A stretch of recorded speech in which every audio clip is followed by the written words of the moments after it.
오늘은 성경 속 기근의 역사 네 번째 시간 요셉의 때의 7년 대기근과 짐승의 시대 대환련을 준비하라 라는 제목으로 함께 이야기를 나누겠습니다. 요셉 때의 7년 대기근은요, 야곱 시대의 기근입니다. 이때 온 땅의 기근이 무척 심해서 야곱의 가족이 그 가나안 땅, 하나님이 약속하신 그 땅을 떠나서 애굽으로 내려가게 되는데요. 이때 어떤 일이 일어났는지 한번 오늘 살펴보도록 하겠습니다. 창세기 37장부터 50장까지 등장하는 요셉은 7년간이나 지속됐던 혹독한 기근으로 인해 멸망받을 수밖에 없었던 애굽과 그의 형제들을 구원해낸 아주 영웅적인 인물입니다. 요셉의 여정을 보면 인간적인 눈으로 볼 때는 사실 그렇게 순탄한 삶을 살지 않았죠. 요셉은 야곱의 11번째 아들로 여러 아들 중에서 가장 사랑을 받았는데요. 왜냐하면 야곱이 가장 사랑했던 아내 라헬에게 낳은 아들이었기 때문입니다. 야곱은 요셉에게 아주 아름다운 긴 채색 옷을 입혔고요. 형들 10명은 야곱이 요셉을 몹시 사랑하는 것을 보고 이 요셉에게 질투심을 느꼈습니다. 더구나 요셉이 또 두 가지 꿈을 꾸는데 형제들의 보리단 11개가 자신의 보리단에게 절하는 꿈을 이야기하자 형들은 요셉을 더욱더 미워하게 되죠. 이런 요셉을 형들은 이스마엘 사람에게 은하 20입에 팔아버렸고요. 팔려간 요셉은 애굽 바로왕의 친위대장 보디발의 집에 노예가 되게 됩니다. 하지만 요셉은 이 노예로 있는 동안에도 정직하고 현명하고 또 아주 성실하게 생활했고요. 하나님의 은혜가 항상 함께했기 때문에 보디발에게 엄청난 총애를 받으면서 단순하게 노예가 아니라 가정총무로, 그러니까 지금으로 말하면 그 집사가 될 것 같아요. 집안의 모든 재산을 통솔하는 그런 위치에 있게 됩니다. 하지만 이때 이제 보디발의 부인이요, 이 요셉을 사모해서 계속해서 요셉을 유혹하게 되죠. 이 보디발 부인의 유혹과 모함 때문에 요셉은 결국 감옥에 갇히게 되는데요.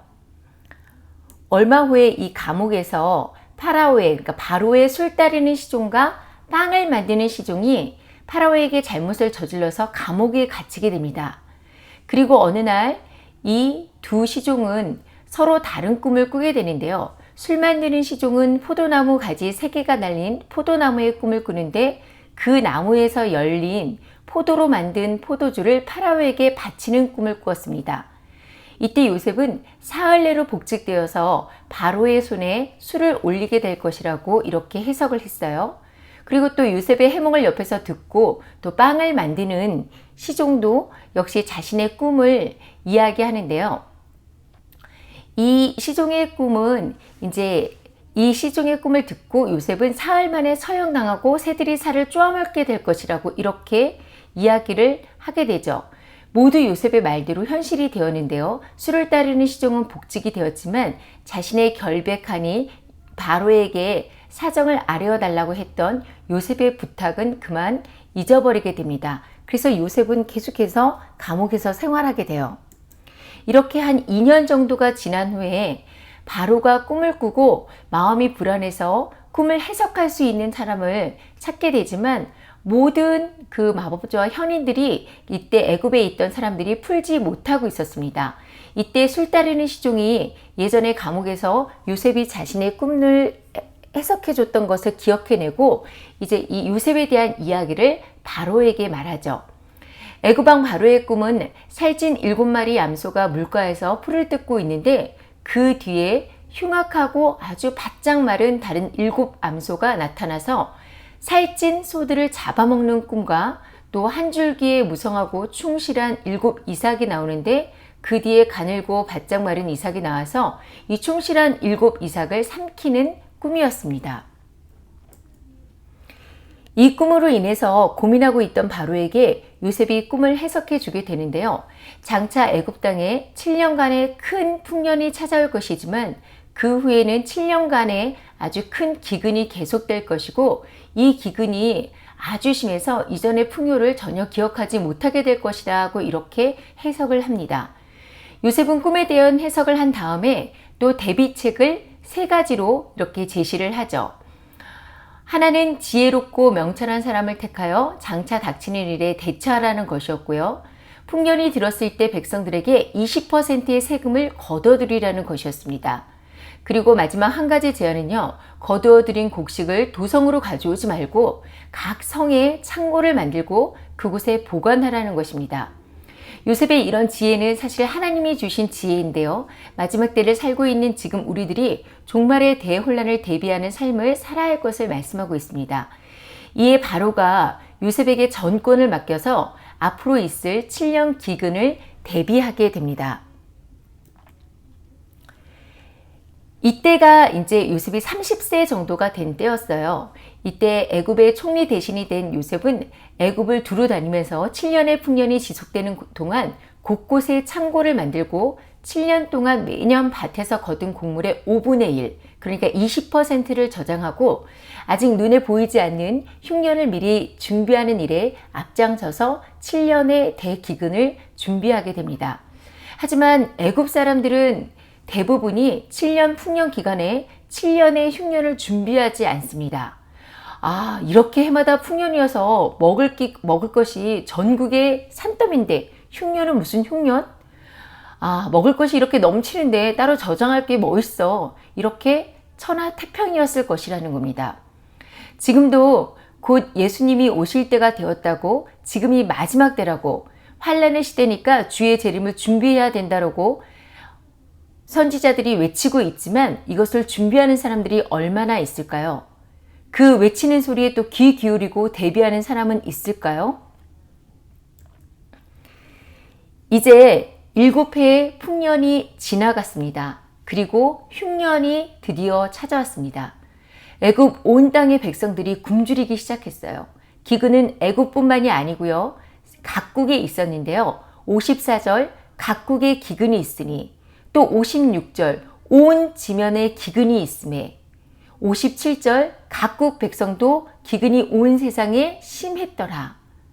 이렇게 성경은 온 세상에 기근이 아주 심했다라는 것을 강조해서 이야기하고 있습니다. 요셉이 바로의 꿈을 해석한 대로 7년 동안의 풍년이 있었지만 8년째부터는 농사를 전혀 지을 수 없게 됩니다. 이것은요, 하나님의 약속의 땅인 가나안 지역도 피할 수 없는 일이었어요. 평소에도 아브라함 때를 비롯해서 이삭의 때 다 한 세대에 한 번씩 기근이 있어서 땅을 옮겼고요. 이때에도 애굽에는 양식이 있었지만 지금은 애굽 사람들이 먹을 양식도 없게 됐다는 거죠. 요셉이 총리가 된 이후에 이 비축한 양식으로 애굽 국민 전체가 목숨을 부지하고 있었고, 주변의 나라 백성들도 양식을 구하기 위해서 결국 애굽으로 몰려들게 됩니다. 그런데 요셉의 식량 공급 정책이 어떨까요? 13절에서 17절을 먼저 보면요. 기근이 더욱 심하여 사방에 먹을 것이 없고 애굽 땅과 가나안 땅의 기근이 황폐하니, 요셉이 곡식을 팔아 애굽 땅과 가나안 땅에 있는 돈을 모두 걷어들이고 그 돈을 바로의 궁으로 가져가니 애굽 땅과 가나안 땅의 돈이 떨어진지라.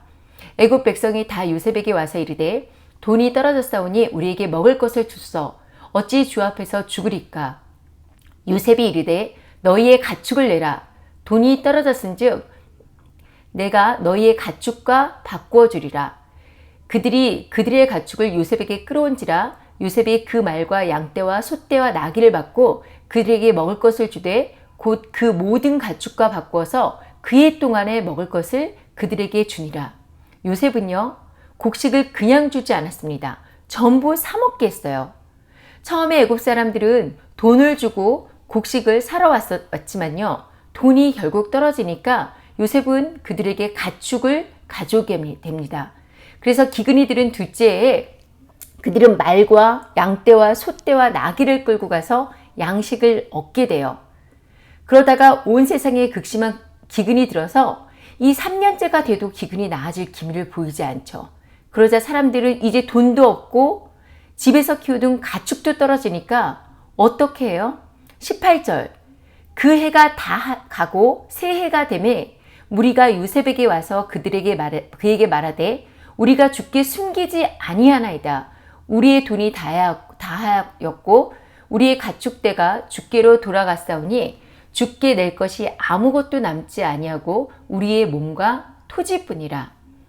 우리가 어찌 우리의 토지와 함께 주의 목전에서 죽으리까? 우리 몸과 우리 토지를 먹을 것을 주고 사소서. 우리가 토지와 함께 바로의 종이 되리니. 여러분, 사람들은요, 먹고 살기 위해 스스로 자신과 가족의 몸, 그리고 토지를 내어놓고 바로의 종이 되기를 원하고 있습니다. 그 결과 애굽 사람들의 돈, 가축, 그리고 땅이 모두 바로의 소유가 되어버렸고요. 나중에는 결국 자신의 몸까지 노예로 팔게 되는 거죠. 모든 사람이 바로의 노예가 되어 애굽 전역의 토지도 바로의 소유가 되어버립니다. 요셉의 시대 7년 흉년은 우리가 살아가는 이 마지막 때에 계시록에 나와 있는 7년 대환련을 보여주고 있는 그림자라고 할 수가 있는데요. 우리가 살아가면서 먹고 사는 것은 가장 기본적인 동시에 가장 중요한 일이죠. 요셉의 때에 7년 기근, 이 환란의 때에 애굽의 모든 사람들이 바로의 종으로 팔린 것처럼 이와 같이 똑같은 현상이 마지막 때에도 벌어질 것이라는 겁니다. 7년 풍년에 그 풍년이 계속될 것처럼 부어라 마셔라 배 터지게 먹고 마시며 살았던 이 요셉의 사람들이나 적그리스도 짐승이 때는 무슨 그건 상징일 뿐이야. 또는 아직까지 짐승의 표가 나오려면 멀었어. 이렇게 안일하게 생각하면서 예수님만 믿으면 다 천국 간다고 한 번 구원은 영원한 구원이라고 말하는 이 시대나 전혀 다르지 않다는 것입니다. 안일하게 먹고 마시고 시집가고 장가가며 팔고 사는 일에만 빠져 있는 것이 바로 우리의 현실이라는 거죠. 그런데 보세요. 7년 풍년을 안일하게 흥청망청 먹고 살았던 애굽 사람들은 결국 돈이 떨어지자 어떻게 했어요? 가축을 팔았고요. 또 가축이 떨어지자 자신의 몸과 토지를 팔아서 스스로 먹고 살기 위해서 바로의 종이 되었습니다.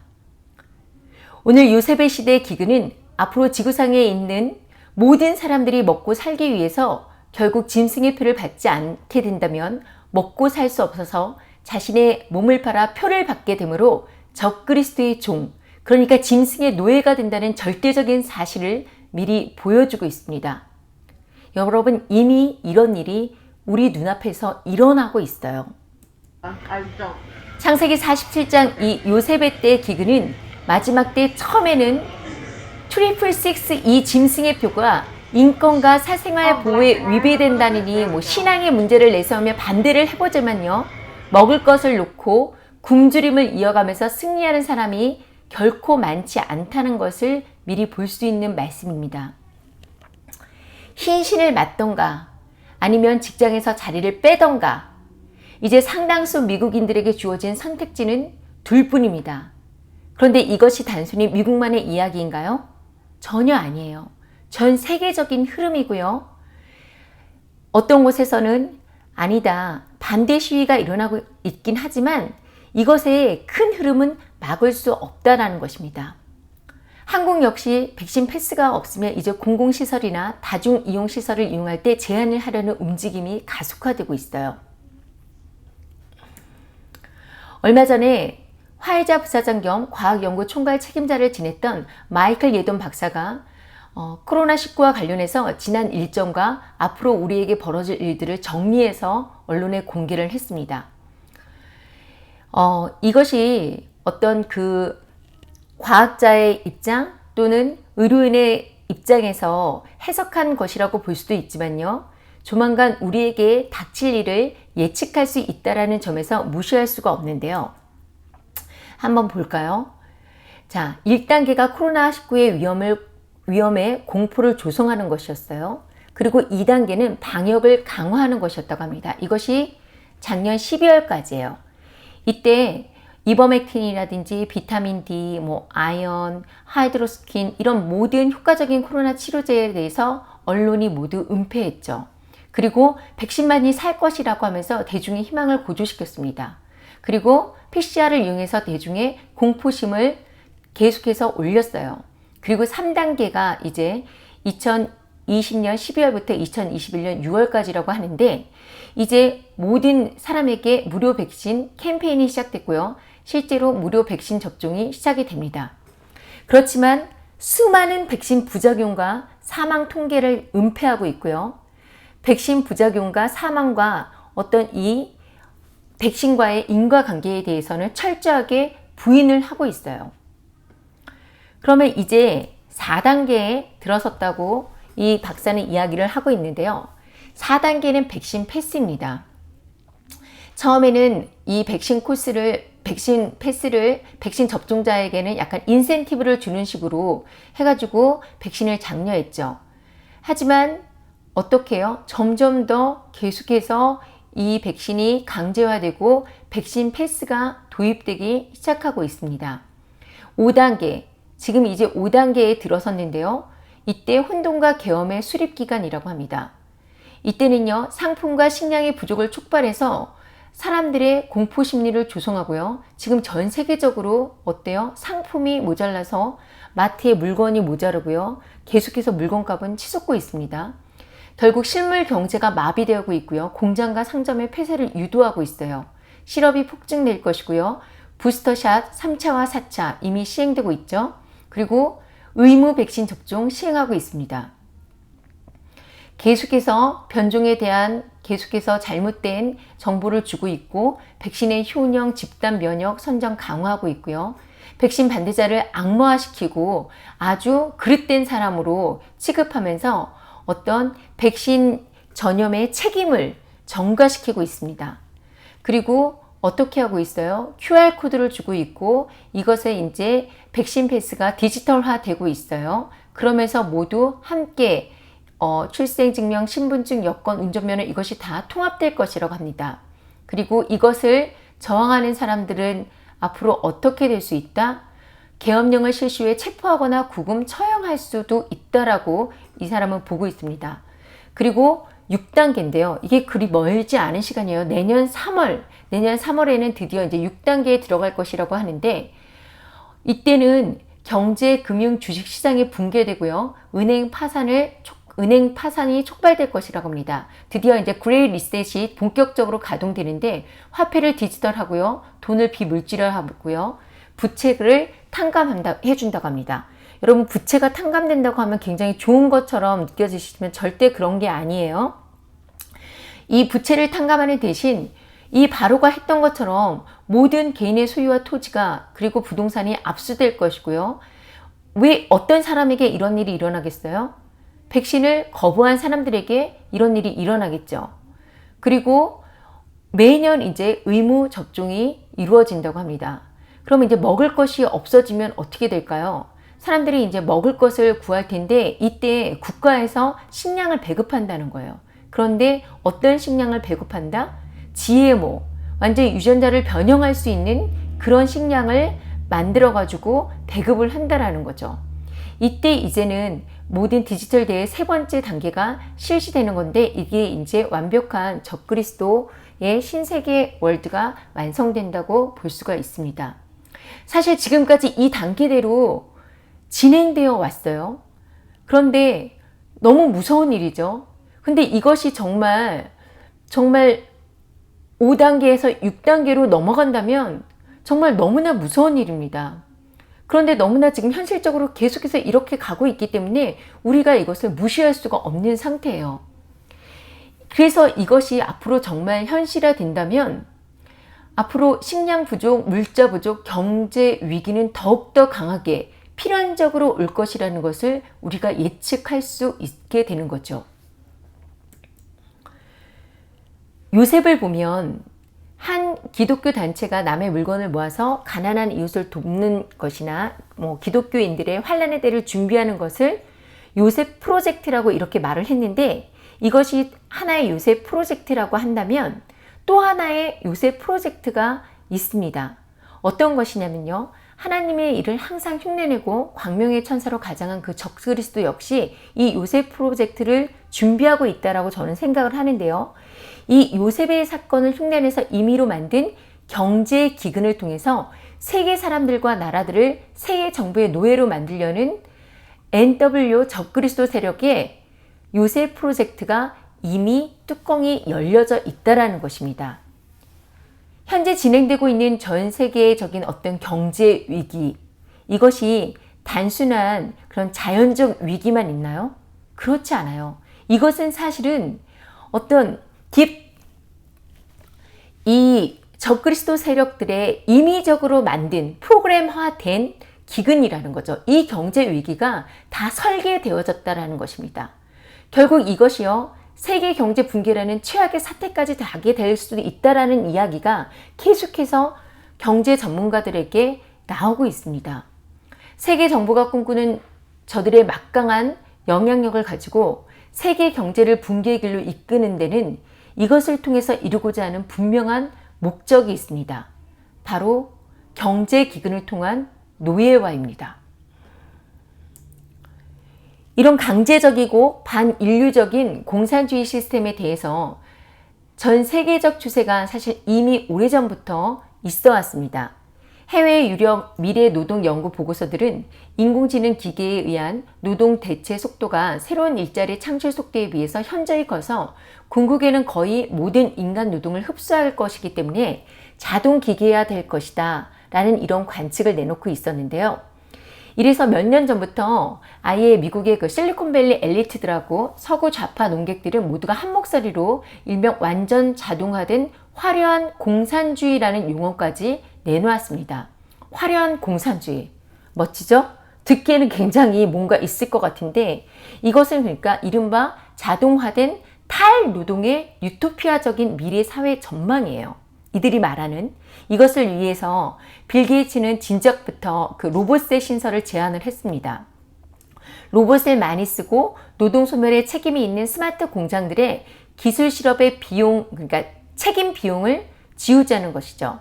그리고 또 테슬라의 창업자인 일론 머스크, 또 벤처 자본가 마크 안드레센, 기술 전문가 팀 오라일리, 벤처 창업 투자 기업 Y 콤비네이션 회장 샘 알트만, 페이스북의 마크 저커버그 등이 모두 이제 실리콘밸리 안팎에서 보편적 기본소득을 도입하자는 주장을 계속해서 해오고 있었다라는 거죠.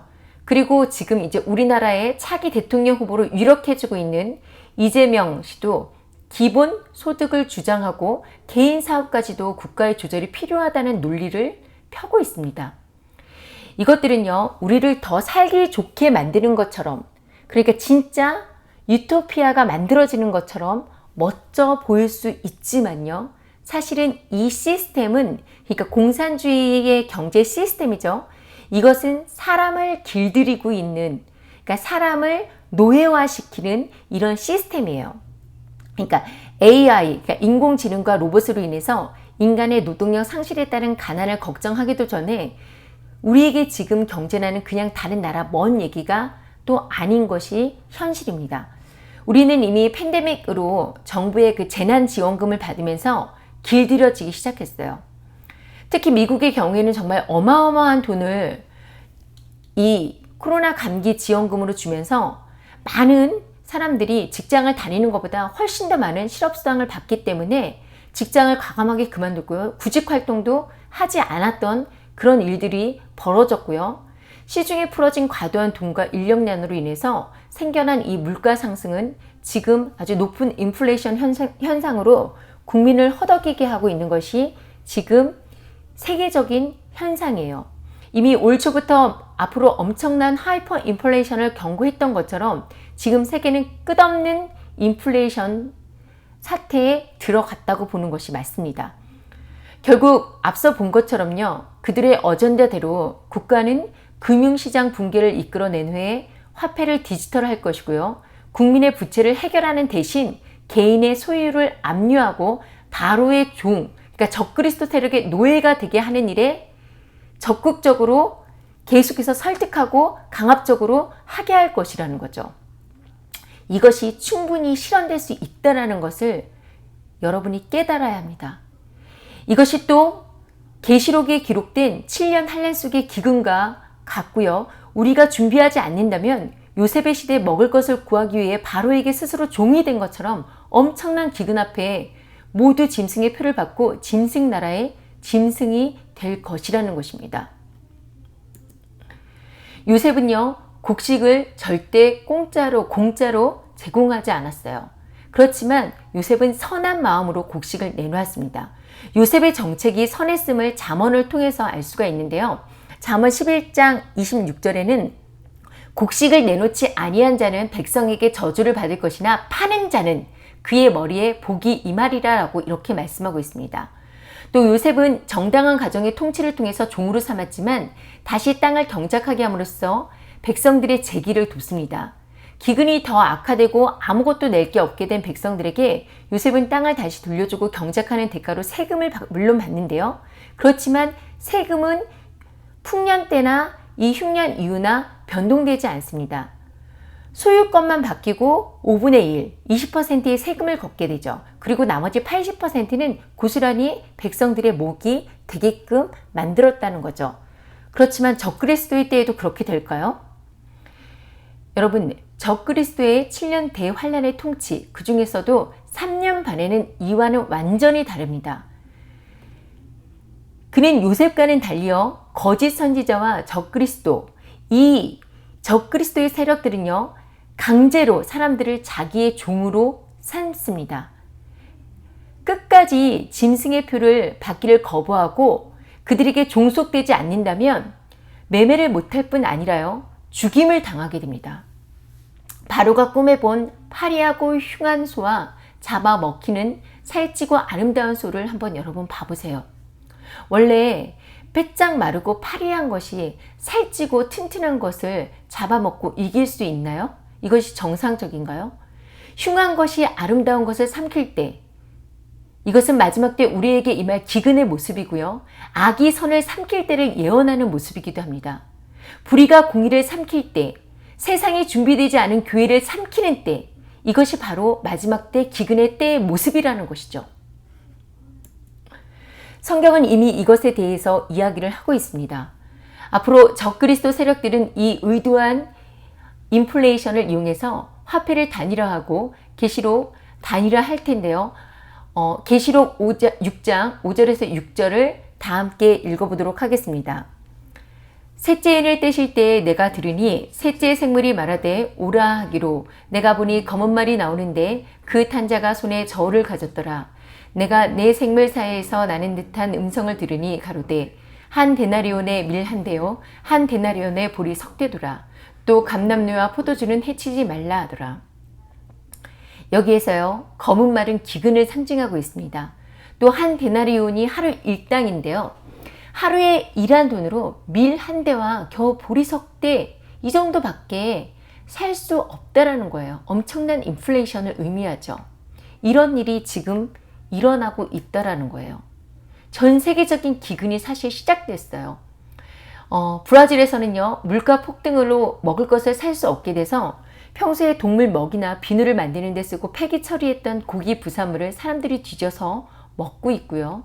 지금 아프리카는 아버지가 먹을 것을 사기 위해서 자식을 팔고 있습니다. 이 기사를 보면 겨우 12살, 9살 된 자신의 딸을 우리나라 돈 겨우 260만 원 정도에 팔았고 앞으로도 이 상황이 나아지지 않으면 겨우 2살 된 딸도 팔아야 한다라는 것이에요. 7년 대환란의 시기에 들어가면 먹을 것을 얻기 위해 돈을 모두 사용하게 되고요. 그리고 또 돈이 떨어지면 집에 팔 수 있는 모든 것을 다 팔겠죠. 그리고 또 팔 것이 없다면 무엇을 팔까요? 결국은 자식도 팔고 자기 자신도 팔고 음식을 구하기 위해서 결국은 모든 것을 팔게 되고 결국은 짐승의 표를 받아서 국가에서 주는 짐승 정부가 주는 그 식량을 받게 될 것이라는 겁니다. 이게 비단 못 사는 나라의 이야기가 아니에요. 지금 현재 기름값은요, 작년 대비 약 100% 가까이 오른 상태예요. 고기, 야채, 모든 식료품들이 이것저것 할 것 없이 다 정말 마트에 가면 헉소리가 날 정도로 다 가격이 오른 것을 알 수가 있습니다. 앞으로 더 식량이 부족해지면 짐승의 표를 받지 않은 사람들에게 식량을 구입하지 못하도록 할 것이에요. 그리고 또 배급제로 간다면 식량을 주지 않겠죠. 그들은 모든 소유를 바로가 한 것처럼 짐승 정부의 소유를 맡는 다음에 자신의 종이 되지 않는 자들에게 핍박을 더할 것입니다. 여러분, 그렇지만 이 땅에서 환난을 두려워하지 않고 결단코 짐승의 노예가 되지 않아야 한다는 것이 진정한 크리스찬입니다. 지금은 마지막 때 7년 환난에 있어서 바로의 종, 짐승의 종이 될 것인지 하나님의 백성이 될 것인지를 결단할 때입니다. 계시록 13장을 보면 짐승의 표가 등장을 합니다. 많은 사람들은 두 짐승, 적그리스도가 나온 후에 짐승의 표가 나오기에 아직까지는 그때가 되지 않았다라고 이렇게 말을 하는데요. 어느 날 갑자기 적그리스도가 등장하는 게 아니에요. 이미 적그리스도가 나와 있지만 우리는 알지 못할 수 있습니다. 7년 환난 중에 전 3년 반의 시간, 우리는 정말 적그리스도가 누군지 분명히 알 수 없을 것입니다. 이런 극한 시대로 가기 전에 이미 이 땅에서는 짐승의 표를 받게 하는 그런 계도의 기간이 있게 되는데요. 이것은 처음에는 지금처럼 자발적으로 받도록 계속해서 권유되어지고 제시되어질 것이지만 얼마 전까지만 해도 어땠어요? 흰 고무신을 받은 사람에게 그냥 특혜 주거나 혹 받지 않으면 단순하게 여행을 가지 못한다든지 그냥 어떤 공공 공연이나 아주 큰 건물에 들어가지 못한다는 이런 제약만 따르게 했지만 지금 어떻게 가고 있어요? 직장을 다닐 수 없습니다. 곧 은행을 이용하지 못할 거고요. 결국은 돈이 없기 때문에 매매를 하지 못하는 상황으로 계속해서 이어지고 있다는 것입니다. 수많은 사람들이 먹고 살기 위해서 국민의 의무라는 이름으로 성경의 말씀을 외면하고 아니야, 설마, 아직 아니야 라고 합리화하면서 이 트리플 식스를 받게 되는 겁니다. 이번에 흰 고무신 사태만 봐도요. 민주주의 대명사, 개인의 자유를 그 어느 나라보다도 중요시하는 미국에서 상상도 할 수 없는 일들이 당연하게 지금 진행되어지고 있고 이것은 세계적인 흐름으로 공산주의 국가에서나 가능할 것이라고 생각되어 왔던 일들이 벌어지고 있습니다. 여러분, 불과 작년까지만 해도 우리에게 이런 일이 일어날 것이라는 것을 상상했었나요? 정말 코로나 전과 코로나 후 완전히 다른 세상이 되었습니다. 세상에는 이제 흰 고무신을 받아들인 자와 받아들이지 않은 자 이렇게 두 분류로 나눠지고 있어요.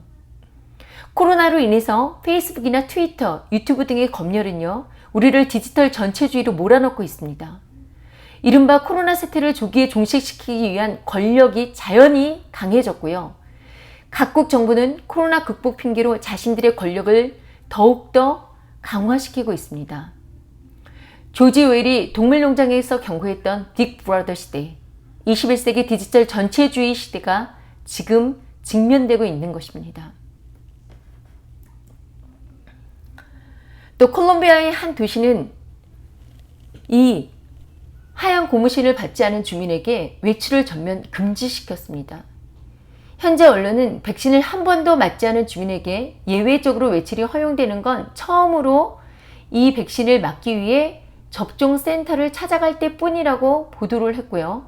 한 번도 이 접종하지 않은 주민은 생필품을 사기 위한 외출조차 허용되지 않는 상태입니다. 유일하게 집을 나갈 수 있는 거는요. 이 예방접종을 받기 위해서라고 하는데요. 결국 뭐예요? 굶어 죽거나 흰 고무신을 맞거나 둘 중 하나라는 거죠. 그럼 여러분, 하나님께서는 도대체 왜 7년 환란기 동안에 이 짐승의 표가 통용되도록 우리에게 허락하셨을까요? 그 이유는요. 첫 번째, 하나님께서 인간들로 하여금 짐승을 경배하지 않고 하나님만 경배하는지 아닌지를 확인하기 위해서입니다. 적그리스도는 자기에게 경배하지 않는 자들은 다 죽인다고 했습니다. 죽지 않기 위해서 죽음이 두려워서 짐승의 표를 사람들은 받게 될 것입니다. 두 번째, 물질로 사는지 믿음으로 사는지 확인하기 위해서요. 끝까지 짐승의 표를 받지 않으면 믿음으로 사는 자입니다. 물론 자신의 건강을 위해서 짐승의 표를 받지 않는 자들도 있을 것입니다. 그러나 이런 자들은 사실은 끝까지 그것을 지키기가 쉽지 않을 거예요. 이 짐승의 표를 갖지 않으면 매매를 할 수 없고 매매를 할 수 없어 굶어 죽게 됨으로써 결국 죽지 않기 위해서 짐승의 표를 받지 않을래야 않을 수 없게 되는 세상. 이런 세상이라는 거죠. 세상이 평안할 때는 물질로 사는지 믿음으로 사는지 사실 분별이 안 됩니다. 하지만 짐승의 표가 나타나면 예수님을 믿는다는 사람이 정말 믿음으로 살고 있는 자인지 아니면 물질로 사는 자인지 알 수 있고요. 또 믿음으로 산다고 했던 자들이 물질로 사는 자로 바뀔 수도 있는 상태가 됩니다. 그러니까 하나님 말씀에 순종하기 위해 죽기까지 짐승의 표를 받지 않는 자는 믿음으로 사는 자이고요.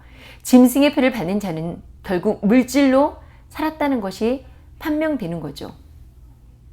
세 번째, 다시 오시는 재림하시는 예수님의 신부인지 아닌지를 확인하기 위해서입니다. 재림 신앙을 가짐으로써 이 환난의 두려움을 이기고 그리스도의 신부로 사는지 아닌지를 확인하기 위해서라는 것입니다. 결국 짐승의 표는 하나님께서 악해질 대로 악해져서 세상 속에서 전혀 구분되지 않는 이 크리스찬들을 마지막 때에 알곡과 가라지로 분류하는 도구로 쓰기 위해서 허락하신 고난이라고 저는 생각합니다. 앞으로 닥쳐올 7년 환난은 하나님의 추수의 때입니다. 이때는 하나님의 것과 세상의 것이 구별되어지고요. 반드시 세상에 속한 사람은 사탄에게 서서 하나님의 진노의 포도주를 받게 될 것입니다. 앞으로 다가올 대기근은 두 가지가 될 것인데요. 하나는 육적인 기근이고 또 하나는 영적인 기근입니다. 오늘 우리가 살펴본 것처럼 요셉의 때와 같은 대기근이 육적인 기근이라면요. 영의 양식인 말씀의 기근이 함께 온다라는 것입니다. 아모스 8장 11절과 12절 함께 읽겠습니다. 시작. 주 여호와의 말씀이니라. 보라, 날이 이를지라. 내가 기근을 땅에 보내리니 양식이 없어 주림이 아니며 물이 없어 가람이 아니요 여호와의 말씀을 듣지 못한 기갈이라. 사람이 이 바다에서 저 바다까지 북쪽에서 동쪽까지 비틀거리며 여호와의 말씀을 구하려고 돌아다녀도 얻지 못하리니. 이런 기근의 시대에는 하나님의 말씀을 들을 수가 없습니다. 이것은 환난의 때에 하나님의 말씀을 배우거나 가르치는 일이 금지되기 때문이기도 하고요.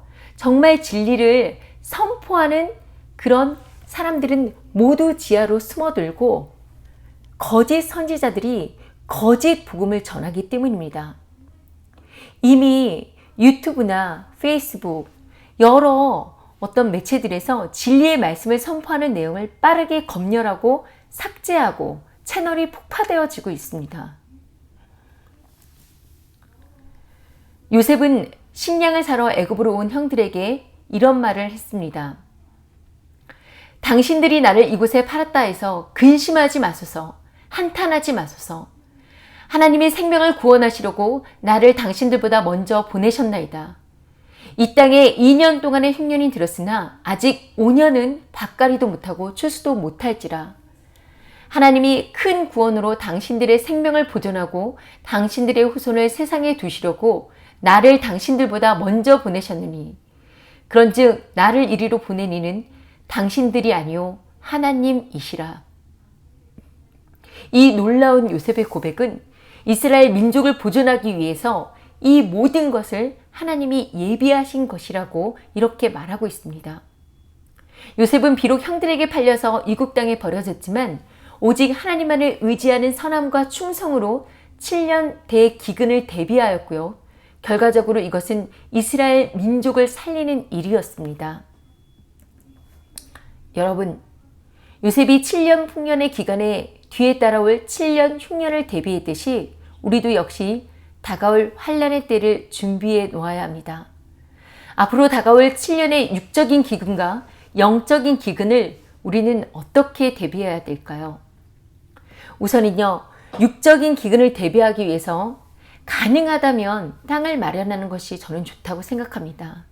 또 씨앗들을 준비해서 농사 짓는 법을 배워두거나 3년 정도의 땅을 살 수 없다면 3년 정도의 비상식량을 준비하라고 저는 권하고 싶습니다. 왜냐하면 환란의 시대에 적그리스도는 성도들을 색출해내고 제거하기 위해서 표를 받지 않은 자에게 매매, 그러니까 물건을 사거나 파는 것을 모두 금지할 것이기 때문입니다. 앞으로 빠른 시간 안에 이 흰 고무신을 거부하는 사람들은 전혀 식료품을 살 수 없을 수도 있습니다. 이것에 대한 대비가 지금 필요합니다. 마지막 때를 살고 있는 지금 우리들이 종말의 대환란을 대비하는 삶을 살아야 할 것은 성경이 이미 말씀하고 있습니다. 아모스 선지자는 아모스 6장에 이렇게 한탄하고 있습니다. 만일 바로가 요셉의 말을 그러니까 이렇게 이야기합니다. 요셉의 환란에 인하여 근심하지 아니하는 자로다. 만일 바로가 요셉의 말을 듣지 않고 풍년이 들었을 때 흉년을 대비하지 않고 방탕하였다면 어떻게 되었을까요? 요셉이 이것을 준비하지 않았다면 어떻게 되었을까요? 지금은 마지막 때야. 이렇게 외치고 또 공감하지만 예수님이 말씀하신 그 마지막 때의 환란과 예수님의 재림을 준비하지 않는다면 잠들어 있거나 기름을 준비하지 못해 신랑 되신 예수님의 오심을 맞이하지 못하는 어리석고 정말 불쌍한 처녀가 될 것입니다. 진정으로 예수님을 믿고 따르는 자라면 다가올 대환란을 대비하는 지혜를 하나님께 구하고 환란 속에 있게 될 자신과 또 다른 이들을 위해서 이 환란을 준비하는 것입니다. 여러분, 지금 우리들이 어느 시기에 살고 있나요? 풍요의 7년의 때가 다 지나가고 흉년의 때가 도래했는지, 지금 이 코로나 시대가 과연 무엇인지 예수님 안에서 분별해서 물리적 영적 환란 시대에 대비하는 저와 여러분이 되기를 축복합니다. 여러분, 어떤 사람들은요, 아니 믿는 사람들이 그냥 그때가 되면 순교하면 되지 무슨 이런 것을 준비하냐 이렇게 말을 하는데요. 저는 이것이 어리석은 생각이라고 생각합니다. 단순히 나 하나 잘 먹고 살아남기 위해서 비상식량이나 비상물품을 준비하라는 것이 아닙니다. 요셉의 고백, 나를 당신들 앞에 먼저 보냈다 라는 말을 기억하시기 바랍니다. 당신들의 후손을 위해서 나를 당신들보다 먼저 보냈다. 먼저 깨달은 것이 하나님의 은혜입니다. 또 깨달은 자의 준비함으로 구원을 얻을 사람이 분명히 있습니다. 요셉이 7년 풍년의 기근에 자신의 창고에 대비해서 애굽으로 온 자신의 친족을 구한 것처럼, 그래서 이스라엘 백성을 구한 것처럼 지금 요셉의 창고를 준비하시기 바랍니다. 두 번째, 말씀의 기근에 대비해서 하나님의 생명의 말씀을 더욱더 마음에 새기고 이 환란에 대비하려면 지금 이렇게 말씀을 듣고 배울 수 있을 때에 이것을 잘 들어서 간직해야 합니다. 그때가 되면 인터넷도 안 될 수 있고요. 또 진리를 선포하는 생명의 말씀들은 모두 차단될 것입니다. 핸드폰도 사용하지 못할 수 있어요. 그러면 우리가 쉽게 이용하는 유튜브 채널은 결국 무용지물이 될 것입니다. 그러니까 지금부터 중요한 말씀들, 꼭 내가 기억해야 되고 알아둬야 되는 말씀들은 미리 다운로드 하거나 따로 파일로 저장해 두시기 바랍니다. 그리고 직접 메모를 해서 성경책의 모든 것을 내가 알 수 있도록 하는 것이 좋을 것입니다. 또 중요한 말씀들을 암기하는 것도 중요합니다. 또 하나님이 피하라 명령하신 산, 그곳을 하나님께 어디인지 구하시기 바랍니다. 진짜 아무도 살지 않는 그런 산이 될 수도 있고요. 또 세상의 핍박을 피할 동굴이나 어떤 광야, 이런 피난처가 될 수도 있습니다. 하지만 이런 곳이 아니더라도요, 지금 우리가 살고 있는 곳에서도 미혹된 세상과 교류를 끊고 오직 성령으로부터 생명의 말씀을 공급받을 수 있도록 세상으로부터 고립되는 훈련이 필요할 것입니다. 오늘 다시 오실 주님에 대한 대망의 열망이 없으면 요셉처럼 환난의 때를 내다보고 준비할 수 있는 지혜가 우리에게 생길 수 없습니다. 아직 멀었다고 그때 가서 해도 늦지 않다라는 생각은 마귀가 주는 생각입니다. 환난의 때는 부모 형제 간에도 서로 살기 위해 고발하고 서로 대적한다고 했습니다. 이미 힘신의 쉬는 가족이 내 친한 이웃이 여러분을 조롱하고 핍박하고 있지 않습니까? 환난의 날에 가서야 준비하겠다는 생각을 당장 버리십시오. 곡식 한 탈도 수확을 못했던 애굽에 참담했던 7년 흉년은 믿음 한 톨도 얻을 수 없는 사랑 없는 무서운 환난의 때를 보여주고 있습니다. 저와 여러분이 이 마지막 때 요셉과 같이 준비되어져서 육적인 기근과 영적인 기근을 이겨냄으로써 곡식 추수에 추수되어 승리의 면류관을 받길 우리의 구원주이시자 심판주로 다시 오실 야슈아 마슈아의 이름으로 축복합니다.